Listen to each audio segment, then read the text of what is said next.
Okay, you guys, I'm gonna give you guys an update. I feel like with baby boy, baby Miguel, I feel like I started talking about his journey kind of a little bit after he was born and a little bit before, but a lot more after he was born. I knew he was stable enough.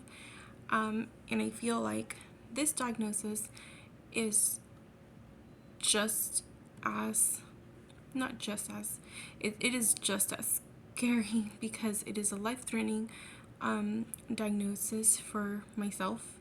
And if it's harmful for me, it will be harmful for baby number 3. As of now, baby is 100% healthy. His lungs look good. His height, his length, his everything looks very good. And so what I was diagnosed with is placenta placenta previa first. So what placenta previa is when you have your placenta is where the baby is. Typically, there's a part of the placenta that opens so the baby can be delivered through there. Well, that opening where a baby should be delivered by, for me, is scarred with a bunch of tissue, like a lot of tissue. So if something were to happen or I had like a lot of internal bleeding, the blood and everything would just stay in the sac because there's no way out. There's a thick layer of tissue here. So it can be very dangerous. That's placenta previa. I also got diagnosed with placenta accreta.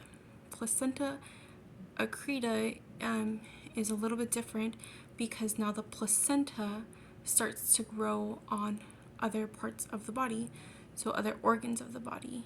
And one that's very common is the uterus.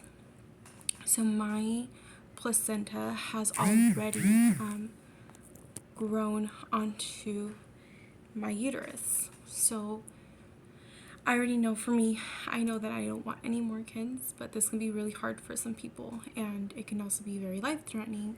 So what happens is I was diagnosed at 24 weeks with confirmed placenta accreta. They told me that sometimes you'll have a little bit of bleeding or a lot of bleeding and it can be very dangerous and you have to go to urgent care as soon as it happens. Well, last week I know it's a lot of information, but I started bleeding out of nowhere. I had just got out of bed, got in the shower, and I started bleeding a lot. I freaked out and I just had my mom drive me to UCI, which is not advised. Usually you want to call an ambulance to transport you. But I knew I wanted my care here because I didn't know what other hospitals are capable of taking care of my care or the things that I'm going to need. So, they kept me admitted. They're going to keep me admitted for 7 days. So Wednesday I will be discharged. But a part of me is terrified to leave the hospital. So if I have another bleed, which happens very often, if you have any more than a quarter of red, bright, new fluid bleeding, you have to be rushed to urgent care. Now, Queen of the Valley is the closest hospital to me, and they have a level 3 NICU, but they're not always equipped for the amount of blood that I will need. I would probably take all their blood that they have at the hospital from what I hear. So it's kind of scary to know that 1 in 272 moms get this diagnosis, yet very few hospitals are equipped for things like this. I could bleed to death. If I'm not transported immediately, I can literally bleed a lot. So our goal is 34 weeks now, and that will be maybe late August, so next month my baby will be here.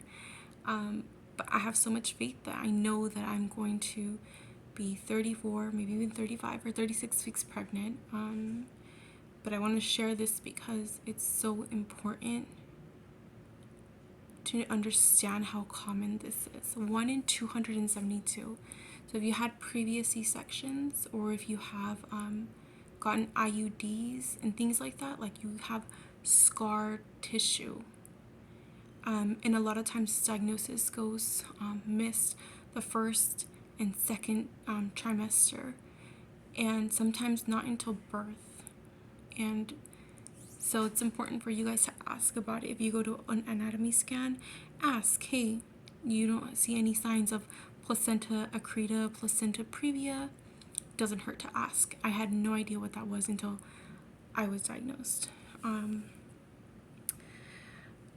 I would love a full-term baby. We know that premature babies, they're beautiful, but it can also come with challenges, and I'm not ready for that. But I know that God is always with me. But so yeah, thank you everybody.